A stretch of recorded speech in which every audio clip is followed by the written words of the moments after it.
Hello friends, welcome to our YouTube channel Asan Ra for you.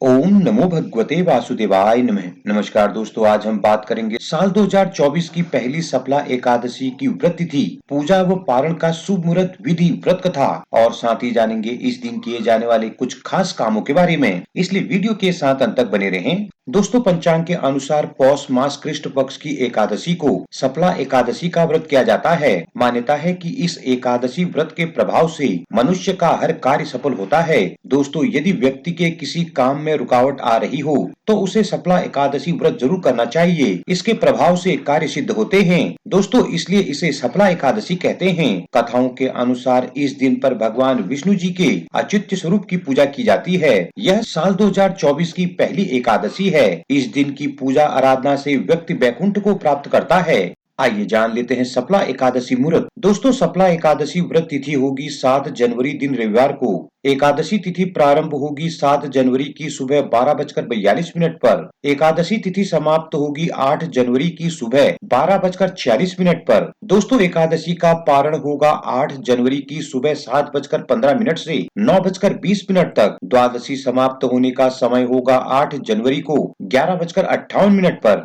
आइए अब जान लेते हैं सफला एकादशी पूजा विधि के बारे में। दोस्तों, सफला एकादशी के दिन सूर्योदय से पूर्व स्नान करें और भगवान श्री हरि के अच्युत स्वरूप का ध्यान करते हुए व्रत का संकल्प लें। इसके बाद सूर्य देव को प्रणाम कर जल का अर्घ दें। अब पूजा स्थल पर भगवान विष्णु जी की प्रतिमा स्थापित कर भगवान श्री हरि जी के अच्युत स्वरूप का ध्यान व आवाहन करते हुए पूजा अर्चना करें। दोस्तों, पहले पंचामृत से उन्हें स्नान कराकर तिलक करें और फिर धूप, दीप, फल, फूल और तुलसी पत्र मिला पंचामृत अर्पित करें। दोस्तों, इसके बाद नारियल, सुपारी, आंवला, हल्दी की गांठ और 2 लौंग भी भगवान विष्णु जी को अर्पित कर व्रत कथा पढ़ें। श्री हरि के मंत्रों का जाप कर भगवान विष्णु और मां लक्ष्मी की आरती करें। दोस्तों, पूजा में तुलसी दल का प्रयोग जरूर करें। व्रत के अगले दिन द्वादशी पर किसी जरूरतमंद व्यक्ति या ब्राह्मण को भोजन कराएं और दान दक्षिणा देकर व्रत का पारण करें। आइए जान लेते हैं एकादशी पारण कैसे करें। दोस्तों, एकादशी का पारण द्वादशी तिथि को सूर्योदय के बाद किया जाता है।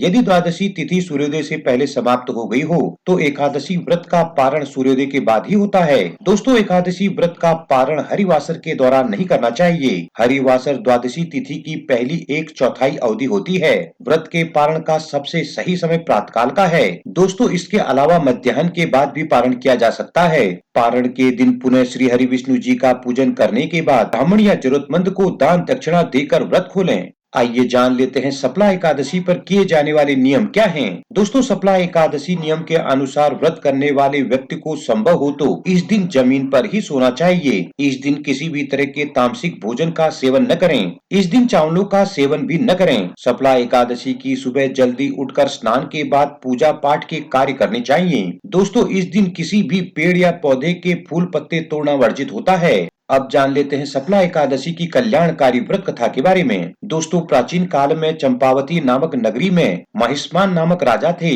उनके 4 पुत्रों में सबसे बड़ा लुम्पक बहुत ही पापी था। वह अधर्मी और देवी देवताओं की निंदा करता था। एक दिन राजा महिष्मान ने उससे परेशान होकर उसे राज्य से बाहर निकाल दिया। इसके बाद लुम्पक जंगलों में जीवन निर्वहन करने लगा। एक बार वह पौष मास कृष्ण पक्ष की दशमी को कड़कड़ाती ठंड के कारण वह मूर्छित हो गया और दूसरे दिन सफला एकादशी के दिन उसे होश आया। दोस्तों, वह भूख मिटाने के लिए पेड़ों से गिरे फल इकट्ठे करने के लिए चला गया। फलों को इकट्ठा करके पीपल के पेड़ के नीचे पहुंचा तो उसने अनजाने में ही उन फलों को पीपल के पेड़ के नीचे रखकर भगवान विष्णु से निवेदन किया कि इन फलों से भगवान विष्णु संतुष्ट हों।